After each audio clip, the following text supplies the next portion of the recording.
नमस्कार, today Bihar news देख रहे हैं आप। मैं हूं आपके साथ प्रकाश सिंह। बिहार में विधानसभा के एक सीट पर हुए उपचुनाव के नतीजे अब 14 अप्रैल को आएंगे। वोटिंग खत्म हो गई है, लेकिन इससे पहले बारी एग्जिट पोल की है। बिहार में तमाम जो चुनाव हुए उसके exit poll today Bihar news पर हमने आपको बताया। और सबसे बड़ी बात कि हम जो एग्जिट पोल बताते हैं वो बिल्कुल सत्य साबित होता है। चाहे एमएलसी चुनाव क्यों ना हो, बिहार विधानसभा चुनाव 2020 क्यों ना हो, और बिहार में विधानसभा के 2 सीटों पर जो उपचुनाव हुए उसके नतीजे आए और वो नतीजा साफ साफ बता रहा था कि टुडे बिहार न्यूज का एग्जिट पोल एकदम एग्जैक्ट साबित हुआ है। बिहार के बोचहां विधानसभा क्षेत्र की जनता ने उपचुनाव को लेकर आज वोट डाला है, अपने मत का प्रयोग किया है। मतदान समाप्त हो गए हैं। हालांकि जो वोटिंग परसेंटेज है बाकी सालों की अपेक्षा इस बार उपचुनाव में कम रही। हर बार की बात करें 2015 में 65.5% फीसदी लोगों ने मतदान किया था। 2020 में 65.40% लोगों ने मतदान किया था और 2022 के उपचुनाव में मात्र 59.2% लोगों ने अपने मत का इस्तेमाल किया है। वोटिंग खत्म हो गई है। देखिए, बात बोचहां की कर रहे हैं। हम बोचहां गए थे, बोचहां की जनता से मिला था और जनता से हमने जानने की कोशिश की थी कि इस बार बोचहां का जो चुनावी मैदान है किन मुद्दों से भरा है। बोचहां के चुनावी मैदान में चर्चा किस बात की हो रही है और इस बार बाजीगर कौन बनेगा बोचहां का। मैदान की बात कर लेते हैं, चुनावी मैदान की। आरजेडी, वीआईपी और बीजेपी यानी कि बिहार के जो मुख्य 3 पार्टियां हैं और चौथे नंबर पे कांग्रेस, सबों ने अपने कैंडिडेट उतारे हैं। लेकिन लड़ाई त्रिकोणीय है। राष्ट्रीय जनता दल, विकासशील इंसान पार्टी और भारतीय जनता पार्टी के बीच कड़ी टक्कर है। लेकिन इन सबके बीच ये जानना आपके लिए बेहद जरूरी है कि इस बार जीत कौन रहा है। हम आपको एग्जिट पोल बताने आए हैं, लेकिन इससे पहले आपको बता दें बोचहां के बैकग्राउंड के बारे में। देखिए, बोचहां विधानसभा क्षेत्र में कुल 2,54,247 वोटर हैं। इसका आज 59.2% लोगों ने वोट किया है। किन मुद्दों पर वोट किया हम इसकी भी चर्चा करेंगे। बोचहां में किन चीजों की कमी है इसकी भी चर्चा करेंगे। विकास कितना हुआ इसकी भी चर्चा करेंगे और बोचहां कौन जीत रहा है आज हम इसकी भी चर्चा करेंगे। लेकिन पहले बैकग्राउंड की बात कर रहे हैं तो मतदाताओं के अनुसार बता दें कि परसेंटेज किसकी कितनी है। 53.16% यहां पर पुरुष मतदाता हैं तो 46.84% महिला मतदाता हैं। कुल 2,54,247 मतदाता हैं बोचहां विधानसभा क्षेत्र में और ग्रामीण आबादी 96.45% है। देखिए, अब बात बोचहां के चुनावी मैदान की हो रही है तो 2020 की भी बात कर लेते हैं। 2020 के चुनावी मैदान में एनडीए और महागठबंधन के बीच कड़ा टक्कर था।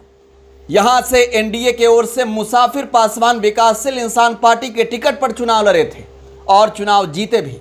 मुकाबला आरजेडी के रमईराम से था, लिहाजा जो मतदाता ने अपने मत का इस्तेमाल किया 77,837 लोगों ने वीआईपी को वोट किया। आरजेडी को 65,569 लोगों ने वोट किया। परसेंटेज की बात कर लेते हैं, 42.62% लोगों ने वीआईपी को वोट किया, 36.45% लोगों ने आरजेडी को वोट किया था। यहां से मुसाफिर पासवान चुनाव जीते थे। बात अब क्षेत्र के जातीय जनगणना की करते हैं, यानी कि किसके कितने वोटर हैं, कौन यहां निर्णायक फैसला करता है, किसके वोट से बोचहां की चुनावी माहौल लोग जीतते हैं, कौन हरा देता है बोचहां में कैंडिडेट को। आज हम इसकी चर्चा करने जा रहे हैं। देखिए, बोचहां की जो चुनावी मैदान इस बार थी, साफ त्रिकोणीय मुकाबला था। दोस्तों, बोचहां की जनता इस बार निषादों की बात करते हैं, जो यहां निर्णायक वोटर हैं। वो नाराज भारतीय जनता पार्टी से दिखे और नाराजगी इतनी बढ़ गई थी कि बोचाहा में जिस भारतीय जनता पार्टी ने मल्लाह जाति के बड़े नेता को भेजा, उसे खदेड़ कर भगा दिया बोचाहा की जनता ने। दोस्तों, बोचाहा के चुनावी मैदान में भारतीय जनता पार्टी का कड़ा विरोध हमने देखा है। बोचाहा के लोगों ने जिस तरीके से बीजेपी को चेतावनी दी है, क्या वो वोट में तब्दील होकर इस बार वीआईपी और आरजेडी के खाते में जाएगी? यह भी एक बड़ा सवाल है। दोस्तों, नतीजे आएंगे, लेकिन इससे पहले एग्जिट पोल। आज हम बताएंगे मुकाबला कहां क्या है, लेकिन चुनावी मैदान में उतरने वाले प्रत्याशियों की किस्मत का फैसला बोचाहा के मल्लाह जाति के लोग, भूमिहार जाति के लोग, यादव जाति के लोग, मुस्लिम जाति के लोग करते हैं और पासवान, रविदास और कोयरी भी यहां पर अच्छी संख्या में है। दोस्तों, यहां बात करते हैं कैंडिडेट की। देखिए, सुरक्षित सीट है, लिहाजा यहां से आरजेडी ने, राष्ट्रीय जनता दल ने मुसाफिर पासवान, जो कि 2020 में वीआईपी के टिकट से चुनाव लड़े थे और चुनाव जीते थे, उनके बेटे अमर पासवान को उतारा था। विकासशील इंसान पार्टी ने आरजेडी को तोड़ा, रमई राम को अपने पार्टी में लिया और रमई राम, जो कि यहां से 9 बार चुनाव जीते हैं, उनकी बेटी गीता देवी को चुनावी मैदान में उतारा। बेबी देवी, जो निर्दलीय विधायक रही हैं बोचाहा से, उन्हें भारतीय जनता पार्टी ने चुनावी मैदान में भेजा। बीजेपी समझ रही थी कि बेबी देवी जब निर्दलीय जीत सकती है तो भारतीय जनता पार्टी से क्यों नहीं जीतेगी। चुनाव जीतने के लिए, उपचुनाव जीतने के लिए तमाम मंत्रियों को, तमाम विधायकों को भाजपा ने उतार दिया था। खुद मुख्यमंत्री नीतीश कुमार एनडीए कैंडिडेट यानी कि बेबी देवी के पक्ष में चुनावी जनसभा को संबोधित करने पहुंचे थे। सीएम के सबसे करीबी कहे जाने वाले केंद्रीय मंत्री आरसीपी सिंह भी बोचाहा के चुनावी रण में दिखे, तमाम मंत्री दिखे। भूमिहार वोटों को साधने के लिए बीजेपी ने जहां गिरिराज सिंह को उतारा, मुस्लिम वोटों को साधने के लिए भी तमाम कोशिशें की। लेकिन क्या जो कोशिशें एनडीए के नेताओं ने की, भारतीय जनता पार्टी के नेताओं ने की, क्या वो एक सफल प्रयास होगा? ये नतीजे आएंगे तो साफ हो जाएगा। लेकिन आज जो एग्जिट पोल में बताने जा रहे हैं हम आपको, ये बीजेपी के लिए एक बड़े खतरे की घंटी है। देखिए, चुनाव से पहले मुकेश सहनी को बड़ा झटका दिया भाजपा ने। वीआईपी के तमाम विधायकों को बीजेपी ने अपने पार्टी में शामिल करा लिया और मुकेश सहनी कहीं के ना रहे। मुकेश सहनी अकेला पड़े तो बोचाहा की जनता के बीच चले गए। लगातार बोचाहा की जनता के बीच रहे, जनसंपर्क कर रहे थे, जनसभा कर रहे थे, रैली कर रहे थे, रोड शो कर रहे थे। लेकिन मुकेश सहनी निषाद वोटों को एकजुट करने में सफल दिख रहे थे। अजय निषाद, जिनकी बड़ी बैकग्राउंड रही है और निषादों के बड़े नेता कहे जाते हैं, जो मुजफ्फरपुर से भाजपा के सांसद हैं, उन्होंने भी पूरी कोशिश की।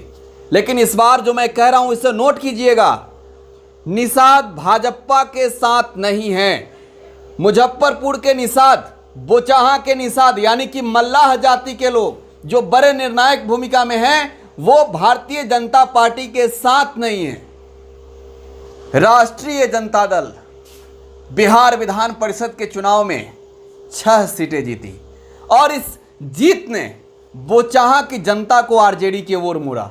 और किस जनता को मोड़ा? जो निर्णायक फैसले करते हैं, भूमिहार जाति के लोग। 5 भूमिहारों को तेजस्वी ने टिकट देकर भेजा, 3 जीतकर सदन में गए और यहीं से भूमिहारों का समर्थन तेजस्वी को मिलना शुरू हो गया। भूमिहार समाज के बड़े बड़े नेताओं को तेजस्वी ने बोचाहा भेजा। खुद तेजस्वी यादव बोचाहा गए और बोचाहा जीतने में क्या सफल रहेंगे, ये एक बड़ा सवाल है। मुस्लिम जो वोट है वो आरजेडी का है, जो यादव वोट है वो आरजेडी का है। लेकिन मुकेश सहनी इस बार भेद रहे हैं यहां यादवों को और निषाद जाति के लोग कह सकते हैं 70% लोग मुकेश सहनी के साथ खड़े हैं। दोस्तों, बोचाहा के चुनावी रण में जब हम गए थे और वहां की जनता से जब हमने जानने की कोशिश की थी, वो लोग जो विकासशील इंसान पार्टी को 2020 के चुनाव में वोट किए थे मुसाफिर पासवान को जिताने के लिए, वो लोग कह रहे थे कि 2.5 साल ही तो बीता है, 2.5 साल हम अमर पासवान को देंगे। जो निषाद जाति के लोग थे वो कह रहे थे कि क्या किया जाए निषाद ने हमारे लिए, क्या किया भारतीय जनता पार्टी ने। हम विकास के मुद्दे पर नहीं, हम आरक्षण के मुद्दे पर वोट करेंगे। जो भूमिहार जाति के लोग थे, खास तौर पे भूमिहार यहां निर्णायक भूमिका में है और एक बड़ी आबादी है भूमिहारों की, जिसे साधने के लिए तेजस्वी यादव ने अपने तमाम बड़े नेताओं को भेजा। अलग अलग दल के नेता गए, भूमिहार ब्राह्मण एकता मंच व राष्ट्रीय जनजन पार्टी के आशुतोष कुमार भी आरजेडी के लिए वोट मांगने गए थे। वो क्या साथ पाएंगे? भूमिहार नेताओं को जिताकर तेजस्वी ने सदन में भेजा, एमएलसी बनाकर, और इस बार अब बोचहां के जो भूमिहार हैं उनका कहना है कि जो भारतीय जनता पार्टी भूमिहारों की नहीं हुई, हम उसके नहीं होंगे।